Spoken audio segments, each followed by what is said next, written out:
Hello नमस्कार, welcome to Gargi news India में आस्था शर्मा। तो आइए आज की इंपॉर्टेंट अपडेट्स के बारे में जानते हैं।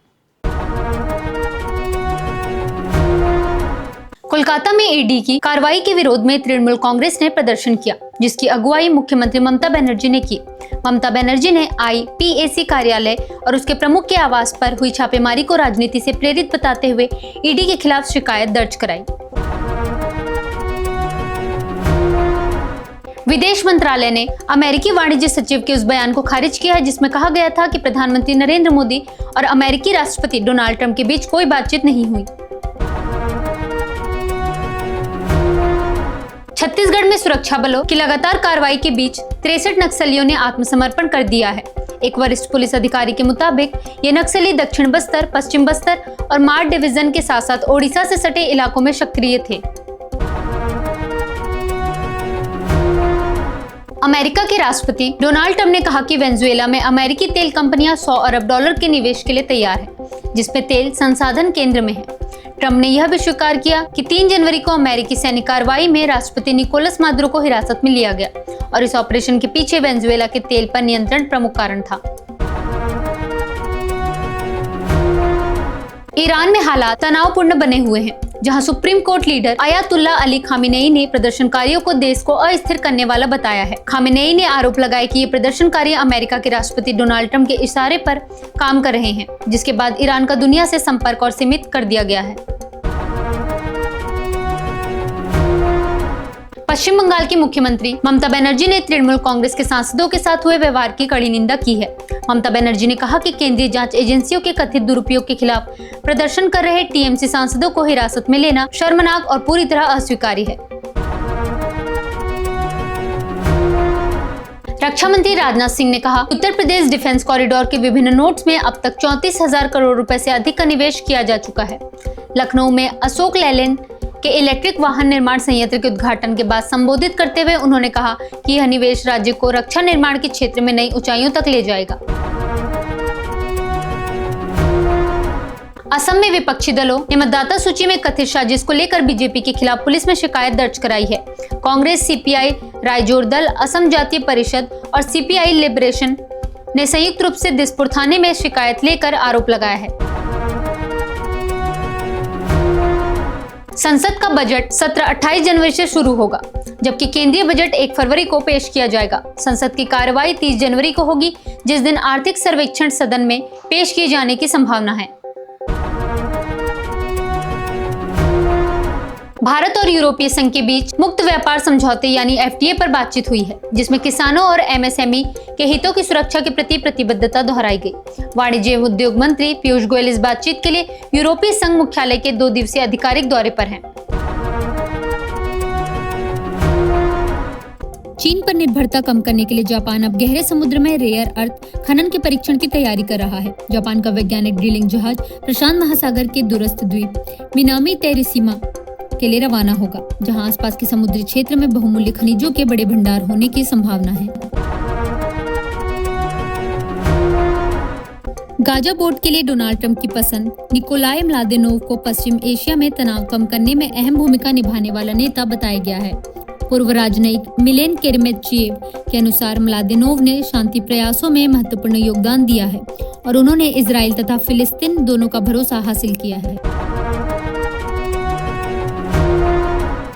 हिमाचल प्रदेश हाईकोर्ट ने राज्य सरकार को निर्देश दिया है कि पंचायती राज संस्थाओं के चुनाव 30 अप्रैल से पहले कराए जाएं। राज्य सरकार ने भारी आपदा के कारण सार्वजनिक और निजी संपत्तियों व सड़कों को हुए नुकसान का हवाला देते हुए चुनाव प्रक्रिया स्थगित करने की मांग की थी, लेकिन अदालत ने समय सीमा के भीतर चुनाव कराने पर जोर दिया। सीरिया ने अलेप्पो में कुर्द लड़ाकों के साथ कई दिनों तक चली झड़पों के बाद संघर्ष विराम की घोषणा की है।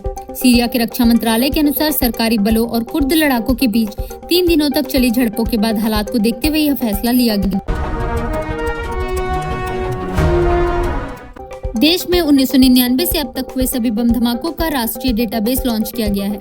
यह डिजिटल प्लेटफॉर्म देश भर से जुटाए गए IEED यानी इम्प्रोवाइज्ड एक्सप्लोजिव डिवाइस से जुड़े आंकड़ों को एकत्र और विश्लेषण पर सुरक्षा एजेंसियों तक पहुंचाएगा। आईपैक पर हुई छापेमारी के विरोध में तृणमूल कांग्रेस के सांसदों ने गृह मंत्रालय कार्यालय के बाहर प्रदर्शन किया, जिसके दौरान कई सांसदों को हिरासत में लिया गया। दक्षिण दिल्ली के कुछ इलाकों में पीने के पानी के दूषित होने का मुद्दा बीजेपी विधायक सतीश उपाध्याय ने उठाया है। उन्होंने कहा कि बेगमपुर, खिड़की गांव, अर्जुन नगर और हौज रानी क्षेत्रों में लोग दूषित पेयजल की समस्या से जूझ रहे हैं। विदेश मंत्री एस जयशंकर ने फ्रांस के राष्ट्रपति इमैनुअल मैक्रों से मुलाकात की और भारत फ्रांस रणनीतिक साझेदारी को लेकर सकारात्मक भावनाओं की सराहना की। फ्रांस और लग्जमबर्ग के 6 दिवसीय दौरे पर गए जयशंकर ने 8 जनवरी 2026 को फ्रांस के राजदूत सम्मेलन को भी संबोधित किया। कांग्रेस ने दावा किया है कि केंद्र सरकार भारतीय परियोजनाओं के लिए चीनी कंपनियों पर लगी पाबंदियों को हटाने की योजना बना रही है। विपक्षी पार्टी ने मांग की है कि प्रधानमंत्री नरेंद्र मोदी आगामी बजट सत्र में चीन नीति को लेकर सरकार के अचानक लिए गए यू टर्न पर देश को जवाब दे। नेपाल में होने वाले आगामी चुनावों को लेकर भारत ने सीमा समन्वय बैठक में भाग लिया है। इस बैठक का उद्देश्य भारत नेपाल अंतर्राष्ट्रीय सीमा पर शांति, सुरक्षा और प्रशासनिक समन्वय सुनिश्चित करना है, ताकि चुनाव प्रक्रिया शांतिपूर्ण तरीके से संपन्न हो सके। राष्ट्रवादी कांग्रेस पार्टी के नेता अजित पवार ने आरोप लगाया है कि राजनीतिक दल अपनी विचारधाराएं छोड़कर पैसे, ताकत और डर के जरिए नेताओं की खरीद फरोख्त कर रहे हैं। रूस ने ड्रोन और मिसाइलों से यूक्रेन पर बड़ा हमला किया, जिसमें राजधानी कीव में 3 लोगों की मौत हो गई। रूस ने पश्चिमी शहर लिविव में एक अज्ञात बैलिस्टिक मिसाइल से अहम बुनियादी ढांचे को निशाना बनाया है। कांग्रेस नेता राहुल गांधी ने बीजेपी की डबल इंजन सरकारों पर तीखा हमला करते हुए उसे भ्रष्ट जनता पार्टी करार दिया।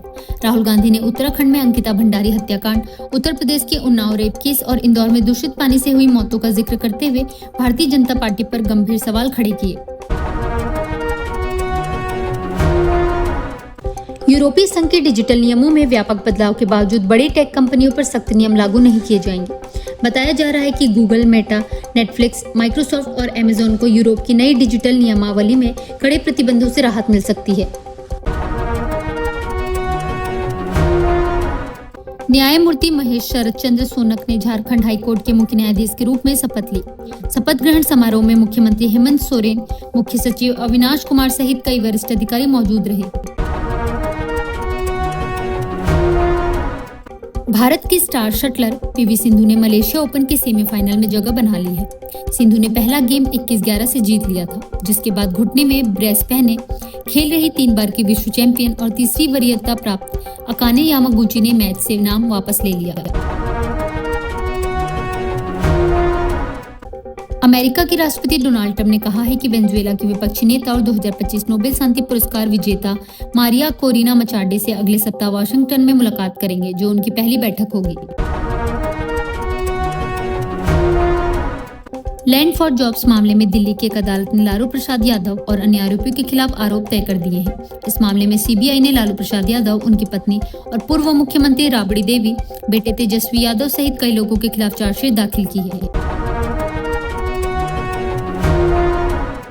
एलन मस्क की एआई कंपनी XAI को तिमाही आधार पर बड़ा नुकसान हुआ है। रिपोर्ट के मुताबिक कंपनी का शुद्ध घाटा बढ़कर $1.46 अरब तक पहुंच गया है। रिपोर्ट में बताया गया है कि साल के पहले 9 महीनों में XAI ने करीब $7.8 अरब नकद खर्च किए हैं, जिससे कंपनी के वित्तीय दबाव बढ़ने के संकेत मिलते हैं। पाकिस्तान ने कहा है कि सिंधु जल संधि के उल्लंघन में होने वाली किसी भी विकास गतिविधि को वह भारत के समक्ष उठाएगा। पाकिस्तान के विदेश कार्यालय के प्रवक्ता ताहिर अंद्राबी ने कहा कि सिंधु जल संधि एक बाध्यकारी अंतर्राष्ट्रीय समझौता है और इसे स्थगित करने का कोई प्रावधान नहीं है। तो ये थी आज की बड़ी खबरें। बने रहिए गार्गी न्यूज इंडिया के साथ। मैं आस्था शर्मा, धन्यवाद।